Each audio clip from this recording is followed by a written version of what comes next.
But hey guys, welcome to Venting with Us with Donna and Woo! Woo! Hey Donna! Hey, what's going on? Oh, exciting week, exciting week. Exciting.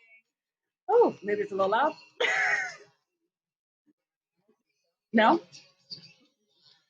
It's never a lot. It's never too loud. You guys know what the week it is. It's documentary series, documentary, whatever you want to call it. Well, that's perfect right there. Ooh. So, how was your week? My week was okay. Yeah. Exciting week. Got the puppy. So super excited about that. He's a little bit crazy. Yes. But uh, it's normal. yeah. You're taking, the puppy away from his mommy and all his probably his little brother and sisters and everything. So Yeah, well the mommy was gone already, so but yeah, the brothers and sisters were still there. okay. So yeah, so he's had a rough couple of nights, but he's definitely doing better. Okay. So, but yeah, now I'm just trying to, potty train him and stuff. He likes to eat the wee wee pad, so I have to figure something out. He's hungry. He's hungry. And what did you name him? I named him. Well, I gave them two choices. The first one was Jovi, Okay. and everybody was like, not having it. So then the second one was Gizmo. Okay. So Gizmo it is. Everybody hates on John for some reason, but whatever. Oh my god. I think they're just jealous of him. Oh my god. Yeah, that's what happens. But he's so cute. You guys have to see him. He's so cute. Oh my god. Yes, we'll definitely have to have him on when he calms down a little bit. He's Yeah. just a little crazy. Somebody else, I was trying to take all the video today. I see her. I see him. So Yeah. not this week. Yeah. But Oh my did you goodness. get to watch? No, I know you watched the documentary Yes, with John Bon Jovi. I did. Yes. So, and I watched it. Mhm. I think I watched it maybe too fast. I was ahead of the game. So Yes, you did. yes, but when I get into those type of series, it's like I get very hooked into it. So Mhm. let's dive deep into it. What did you think about it? Well, I thought it was very, well done. Uh-huh. It's well made. I mean, I definitely knew a lot. So I was a little disappointed because I thought I was going to get some dirt, nitty gritty dirt regarding the band. You were just trying to find out if he cheated on Dorothea. That's exactly what you were trying to get. Well, I thought they were going to go into a little more into that, but they really didn't. They're being very, he did say, he is John Bon Jovi. He is a rock star. He's had hundreds of women. But that doesn't mean he cheated while they were married. That could have been prior to. So they really don't get into that. Like I said last week, I know the song Bed of Roses is definitely about him, being, cheating and yeah. So if you listen to that song closely, so I definitely believe he did cheat. I mean, but he did say, he knows a good thing when he has one, and he's not stupid, and he's not going to ruin his life over, one night stands type of thing. But they definitely did not get into any of that. I did find it very neat and interesting, which I didn't know, is that they all went on the road. Like I didn't know Dorothea and the kids and, Chico and David and Alex, like all their families went on the road with them. I thought that was pretty wild. I did not know that. So yeah, so regarding cheating, I mean, I guess there really couldn't have been much cheating because they were there, once the kids were, born and stuff like that. So but I mean, people are making a big deal about it now, saying, oh, Dorothea wasn't at some award thing, she's all mad now because of the documentary and what Howie commented about he had 100 women. I mean, they've been married 35 years. I think she's over it at this point, because if he did cheat, he cheated way in the beginning of the marriage or relationship or whatever it was, so, but yeah, like I said, I mean, there was a couple of things that I did not know about, but Which? Which ones? Well, the whole Alec John Such, the bass player, I knew that John let him go. I didn't know why John let him go. So now you know yeah, that was interesting. that he did have, problems with drinking and drugs, which, again, rock star. But for him to have notes on the stage and not be prepared for concerts, like I did not know that. I just knew from way back then, I knew John let him go because John felt he wasn't a good performer. That's what I heard. But obviously, that's not true. He's a very good performer. He just was not prepared because of the fact of his drinking and stuff like that. So I definitely did not know that. So that was definitely interesting. It's like, look at that, So that also regarding, with the producer, how he was having issues with Doc and that whole thing, and how John said, I just need to take a break. Now we know why he kind of did his whole solo thing because he was just over it. I feel like they were all kind of overworked. What I'm saying? And they were all just burnt out. And like I told you with that situation, me, it now when you break down communication, he kind of, even myself when I was watching it, he didn't really explain why he was taking a break, and the way it was, the commentary was that he was just done with the band, but that's not what he specifically was trying to say. He just needed a break, but he made it out to seem like he was done. Well, I think that producer made it out to seem that it was done. Oh, okay. The producer was, and that's what John was trying to say. That's why he got rid of him because he was kind of playing them against each other. John just was like, I'm done. I need a break. Like I'm burned out. Gotcha. And he wanted to pursue other things. He wanted to act and stuff like that. And the producer definitely was not on board with that, saying, no, you can't do that. Meanwhile, it's a free country. You could do what you want to do, what I'm saying. I mean, even though he wasn't, I love seeing him on Ally McBeal and Sex and the City and things like that. It was cool. Was he good at it? Not really, but whatever. It is what it is. You have to go outside the box a little bit. So I understand that. When you want to take a break and it's all music, it's you want to kind of dive into acting or whatever else. There's some bands where they take a break and you see them like DJing at all of these concerts and stuff like that. So they kind of just swim in other fields. Right, yeah, and he took a break and he did that, the Young Guns, which I totally hated, or whatever. It was totally country, and he was in the movie, and he was in the submarine movie. So, he definitely, put his feelers out there and stuff like that. So, so that to me was, interesting. Like I said, the families on the road, I thought that was good. I did think we would have heard more about all their family lives, which we really didn't. So, in his voice, it definitely made me, very, very sad. Like I said, I did cry a couple of times just because, His voice.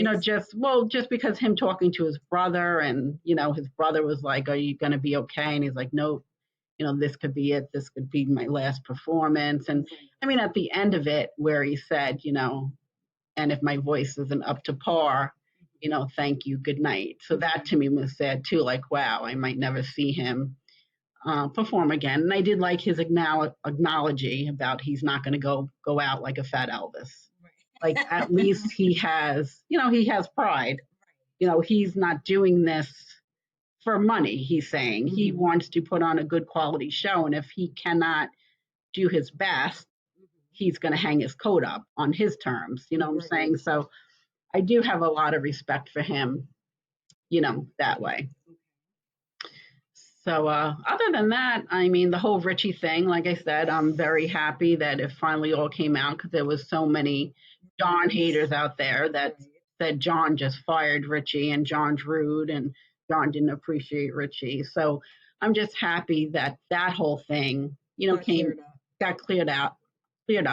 And it was definitely interesting to me because I feel now that Richie was a little, I don't know, like maybe a little, taken back or like maybe jealous of the relationship John had with John Sykes, that other guitarist, and how he kind of, Richie didn't show up for some reason, whatever his reason may have been. Right. And that other guitarist played that song, that part in the song where Richie should have played it.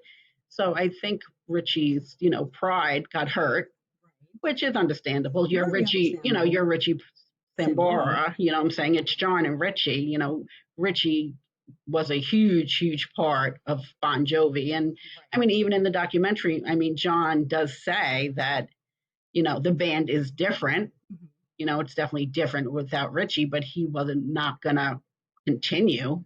They all need jobs. So I mean, but Richie was a huge part. His voice, his guitar playing. I mean, so I'm happy that that came out. I was a little like taken back, like, wow, I never thought Richie would, kind of get jealous or and just do it the way he did it. He does say he regrets the way he did it, right, especially for the fans. But I mean, a lot of fans now are coming out and kind of hating on him because he's basically saying that he left because his daughter needed him because of everything that was going on with, his ex-wife and stuff like that. And but apparently like 3 months after he left Bon Jovi, he was out on the road touring his own music and stuff. So it's like how you're saying you left for your family, but meanwhile then you left your family. You're performing. Right, and you're performing. So like how loyal, I mean, these were supposed to be your brothers and your family, and you kind of like left them and screwed them over because you needed to help your real family, which I get it. Your real family comes first. Of course it does. It always comes first. But then you leave your real family to go do your own thing. You know what I'm saying? So the whole thing kind of doesn't make sense to me. No, and well, how much of I'm a huge fan of Heather Locklear. I love her to death. Yes, there was issues, but I think if, for those fans that do love Heather Locklear, then they understand the timeline. And I'm talking about the timeline. She was very, very unstable after Aaron Spelling passed away, because he was the one that built her career. We all know the thing that she was his shiny penny. Which I think also kind of made Tori Spelling very upset because her dad never really believed in her the way that he believes in Heather Locklear. So I didn't appreciate the fact that Richie was making it kind of seem like she was just like, okay, cuckoo for Cocoa Puffs.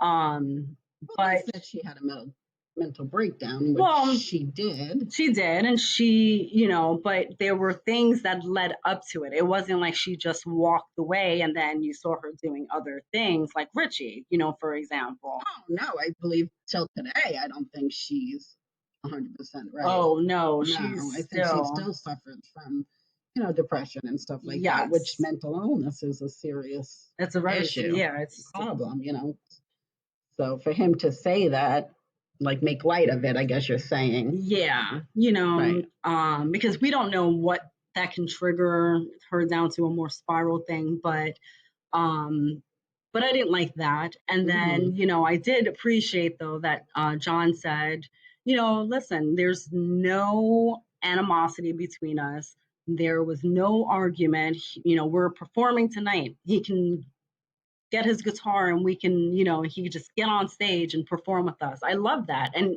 the fact that he has to continue to stress and stress and stress about this is just, it's getting to a point where it's annoying at this point, because how many times do you want John to say, look, you weren't kicked out of the band. You can come back. You can perform with us. And I feel like Richie at that point, he should really say, you know what? And I appreciate that. And you're absolutely right. But at this moment in time, that's not where I'm at in my life. Or, hey, you know what? I feel like I'm ready to do that. And I keep, you didn't watch that other one. I didn't watch the other one. Yeah, I told you not to because it was like a recap of a recap. And so I lost 30 minutes of my life I can never get back. Right. But Michael Strand, whatever his last name is, I apologize, Michael. Oh, I did watch the Michael Strahan's. Oh, you did? Yes. Okay, but he asked him in that thing also. He's like, do you think you would ever get on stage with John? He still avoiding the questions. It's just like, be clear. Like, look, at this moment in time, I don't feel like I'm there. I don't want to do that. Like, I'm working on my own stuff. Whatever it is you want to say, but I kind of feel like everyone keeps asking John that, and John keeps having to defend himself. Yeah, well, I think John for all these years has to, because again, everybody blamed John for Richie leaving. They thought John had something to do with it.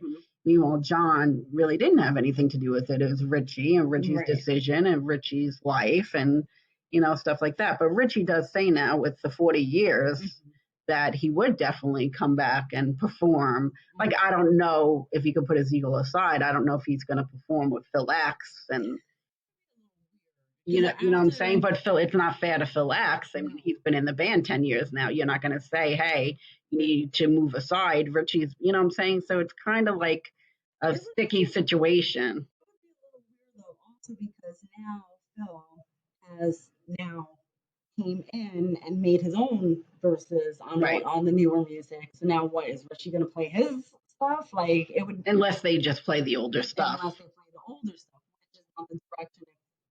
If you watched it, that's not where Tito was kept on saying. He's like, no, the fans want new music. It's it's not always about the old, which I told you, that's what I love. I don't care that you guys want to bring out the old music, but you got to throw something new in there. So no, definitely, but their old music is definitely, I mean, even Richie said it. That's why it was part of the reason he left too. He didn't like the way the music was going. He didn't like, John Sykes.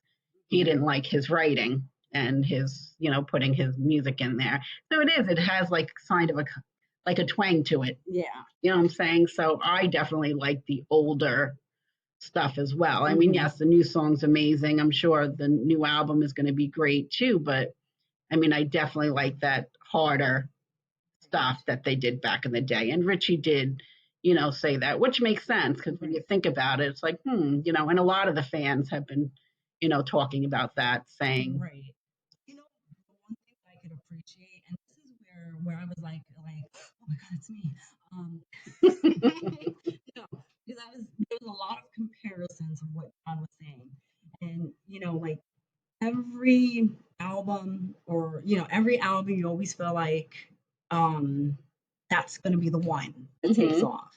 And I kind of feel like it, with this show, it's like every episode that we do, it's going to be the one. And we're always trying to top from the last video and how we can make it different, So not that we're music or anything, but you understand what I'm saying. Right, of course. Yeah, you want to do better every time. Exactly. So I appreciate that he's always, it's not about what we did in the last one or the numbers. It's, this is the one that's going to make a difference. This one's going to pop. This one's going to do this. So I kept on finding like little similarities there, it was like, oh, okay. So is that going to happen to me and Donna?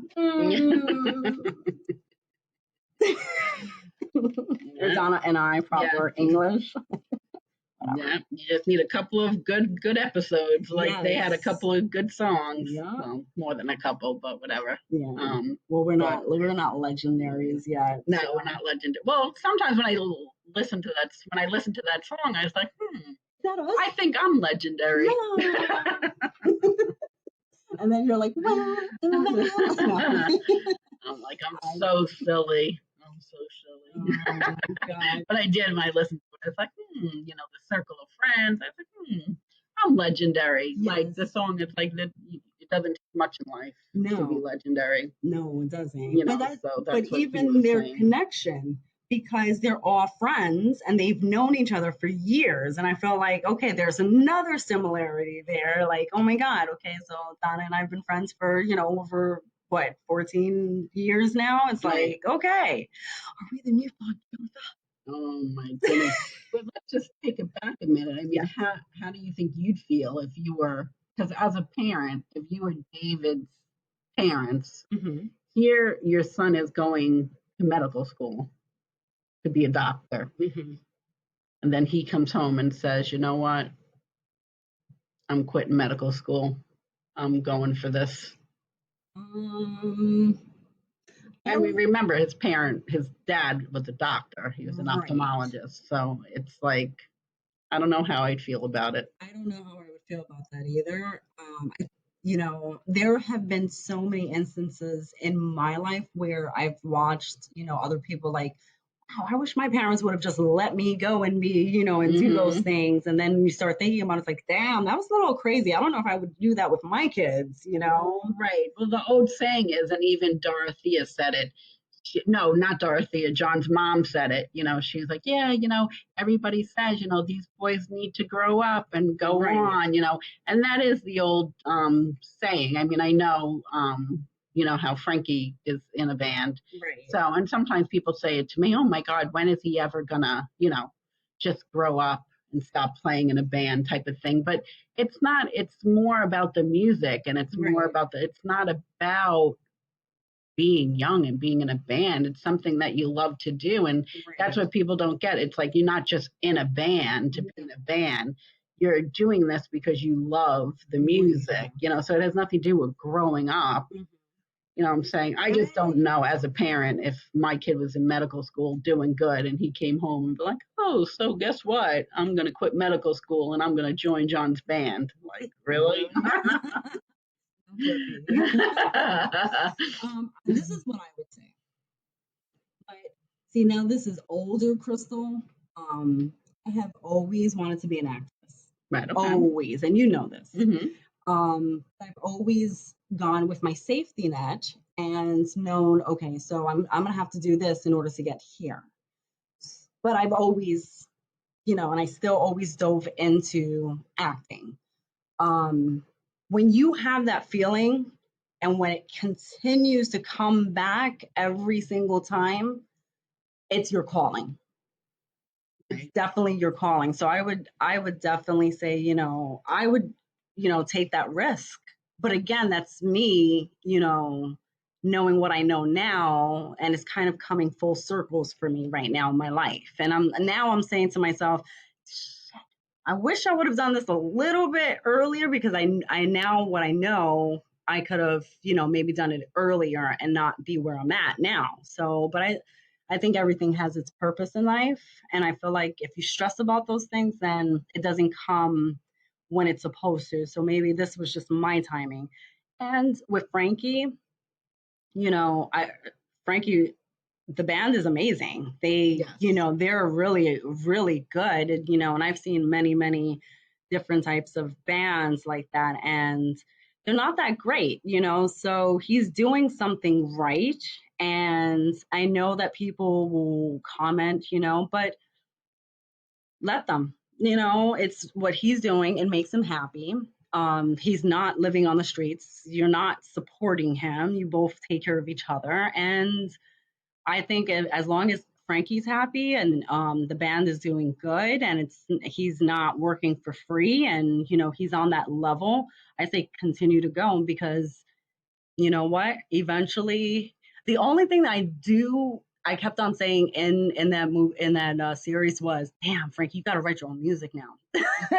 That's what. Well, That's a that's whole nother level. yeah. That's what Bon Jovi was saying when they first started Yeah, out. but he started out young. Sorry. Sorry. But we were talking about David anyway, not Frankie. No, I know, but I'm just trying to say that, I would continue going, as, it doesn't affect anybody else, and it's what makes them happy. Oh And no, of course. But he has a normal job. David Bryant was just giving everything up. As a parent, I mean, I don't know. right. Good for his parents. I mean, they made the right decision, Mhm. but he huge success. But it's But definitely a leap that. look at this one too. Look at the Gloria Stefan, and bring that one back. Her parents were like, "No, you're not gonna be in this band. You're gonna go to college. You're gonna be." I forgot what they wanted her to be. I think it was a doctor or something. She did it. She went Mm-hmm. to college.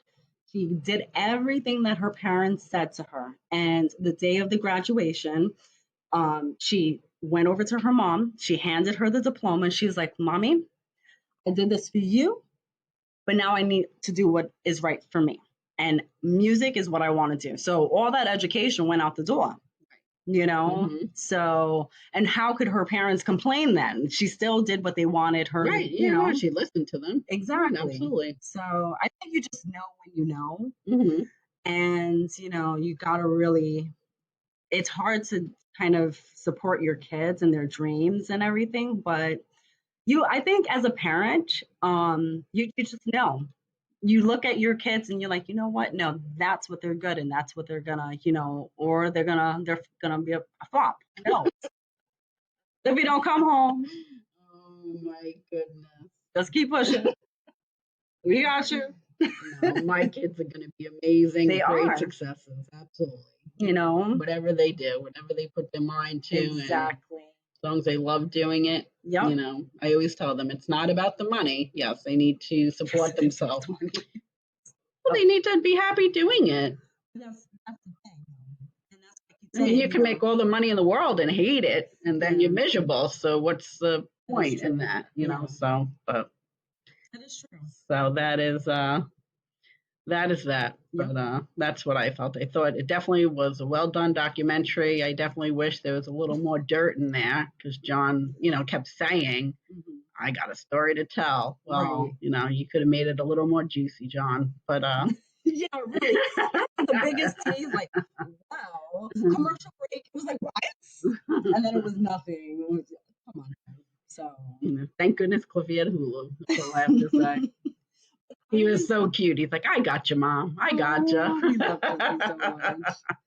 Funny thing about it though, in the beginning of that series was how I can guarantee you everybody said VHS. He still got VHS. Did you convert those things into CDs?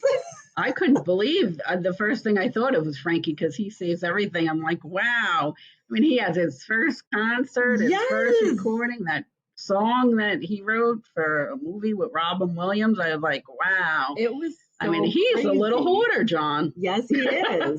But you see, it's good to be a hoarder because look at he has all of that material. And what was great was like that could be the next song on the thing, and it was an old song, so you just never know. Right? Yeah. No. Definitely. Wow. Definitely. Yeah. That was pretty funny. Wow. We need another one of those, but. Yeah. Oh man. So that is that. So how's everything else going? How's everything with your mom and?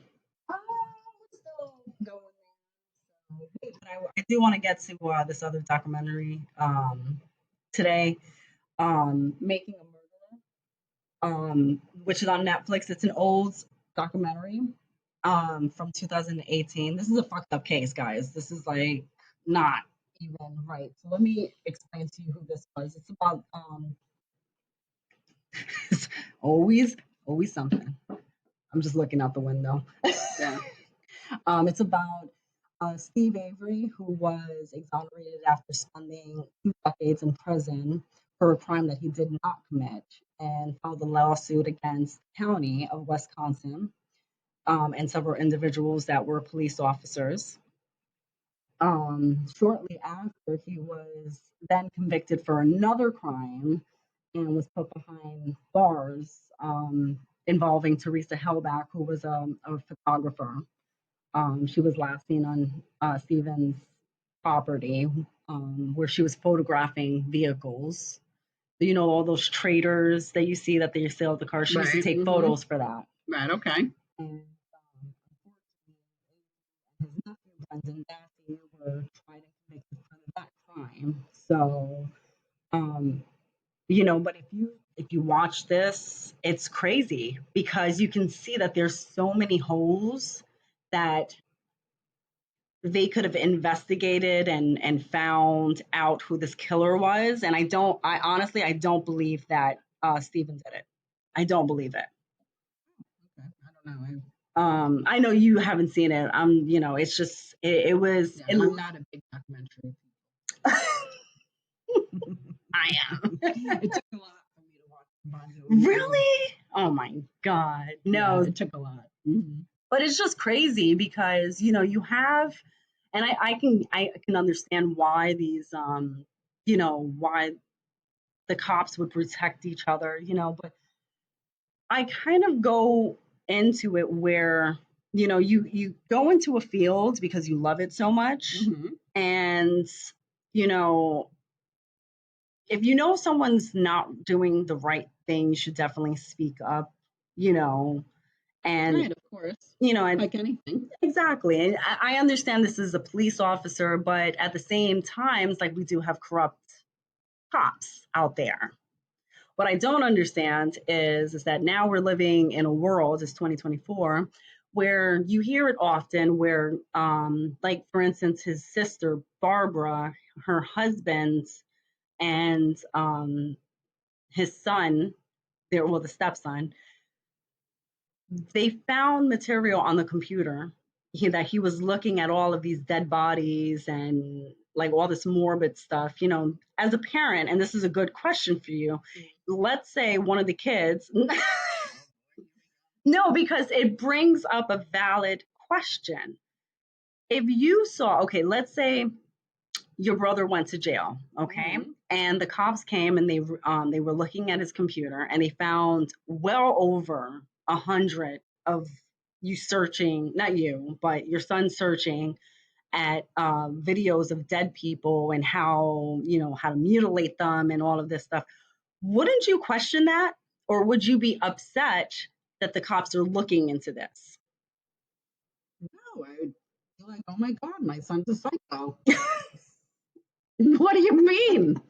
So apparently, Yeah, I would be Barbara, like, oh my God, my son's a crazy person. He's researching on how to yes, kill somebody. yes. Hmm. So now Barbara is upset with this because she doesn't understand why the cops are looking at them. And I'm like, okay, but we have so many women where their husbands are stealing and doing fraudulent things. And I get it. When you're in a relationship, you tend to not see so many things. I've been duped, trust me. I've had money taken from me, but I can get it when you want to protect your husband, but at some point you have to question, okay, why are you looking at all these graphic stuff? It doesn't make sense. The second thing is that the DA, during that time, he is now retired. He's still so invested in this case. Mm-hmm. Why? Nobody else seems to want to be involved in this case, but he seems so focused, making himself so in it, where his new lawyer, Kathleen Zellner, full fan. I have a whole stage for you guys for this. She requested to look at items, evidence in the case, and they're blocking her from looking at certain evidence, which then tells me, and you know how I am, what is it you don't want me to see? What is it you don't? You're hiding something. Mm-hmm. Thank you. And I didn't even have to tell you that. You're hiding something. Like there's a parking light that she wanted to look at and examine, especially the vehicle. No one has done fingerprints in the vehicle. They don't want her to do that. Why? Are you going to find something that may turn this case over? And unfortunately, we have a lot of people in jail that have been locked up for these crimes that they haven't committed. And it's really sad. Now his mom has passed. Mm-hmm. So basically, if this case gets thrown out, which I'm hoping. But you don't think he did it? I don't think he did Even though he was researching how to kill people online? No. That was the stepson. Now, Stephen Avery is the one that's in jail for the crime. I don't think that he did it. Or you think the stepson? I don't know if the stepson did it or not, but I definitely think that the ex-boyfriend was on the crime. He was looking at the crime scene. He should have never been there. That's a flag right there because Why, is he a cop? He's not a cop. Oh. But he shouldn't have been there. Right. Like, you don't ever have the ex-boyfriends around searching. It just seems, they always say if someone always puts themselves more into the light of things, it's because they're mm-hmm. guilty of something. Right. So but I'm just saying, if we could do this pro bono, and I know everyone's gonna think I'm nuts, but Kathleen Zenner, Dean and Jeffrey, and David Boyes, I think that would be a powerhouse attorney right there to get him out. Oh my God. I'm just saying, I think that would be a really powerhouse to go into. But they, it doesn't make any sense to me what's happening with this case. And unfortunately, now that was back in 2018. We're now in 2024, and we still can't, get this resolved. We still have people, not wanting to look and open up this case again, even though Kathleen, his attorney, is showing, look, this points out to all of this. This doesn't make any sense. So I don't know. I don't know. Oh, you know what? I wanted to tell you to go back on John Bon Jovi. I recently actually found out yesterday. Where's my thing? That I wanted to ask you how you felt about Richie selling his catalog, his music catalog. Did you know this? Richie can't sell it. He did. It was on that Michael thingy last episode. He sold his. Oh no, it wasn't. Who was it that? Because it's a Bon Jovi music catalog, so Richie can't just sell it. Well, he sold something. Maybe his own music. Maybe. Oh, I don't know. But that's crazy though. I don't know if there's a time frame or like when you should sell it. Because I know that John said he would never do it. Yeah, I know John said that. Oh, okay. Okay. Yeah. So. Yeah, but I don't think Richie could sell the Bon Jovi catalog. I think they'd have to all be in agreement. Oh, okay. So I might have got that wrong. Right. Okay. Or it could be just John, because you know how now that it's John's like company. Right. So John's kind of like the boss as well. So yeah. So I don't know. Yeah. By the way, I have to tell you this funny, really, really quick story. This is like so not involved in all of this. Yesterday, I was trying to live my own life, and I went to Five and Below, right? And this guy was honking his horn, and he was like, beep, beep, beep, beep, beep. Now, my thing is that for guys out there, that's so unattractive to do to a woman. It's like, I walked over. I was like, I appreciate that, you think that I'm pretty and you're trying to get my attention and whatnot, but this is not necessary. It's like, over to the car? yes, I did. No, it was out in public. There was a lot of people out there. But I told him, I was like, there's just a proper way to speak to women, and this is not the proper way. We don't like that. This is why you'll never get another girl. I don't know what your deal is. 2, he must have been like 50 years old, and all I kept thinking was saggy balls. I just kept thinking saggy balls. I don't know. It was just, oh my goodness. Anybody 48 and over, not for me, but I kept on thinking saggy balls. Okay then. And that's where we're going to wrap. Wow, great place to wrap it up. Saggy balls. I don't even know what to say. I don't know what to say. First off, she shouldn't have approached the car. He could have ran you over. He could have been a crazy person. That is true. So I have a lot of things to say about this. You can tell me real quick. No, we're good. We're going to leave it. We're going to leave it there? We're going to end it with saggy balls. Yeah. Saggy balls. Saggy balls. All right, everybody. Have a great week. Have a great week. Bye. Don't get involved in saggy balls. Yeah, definitely not. Bye.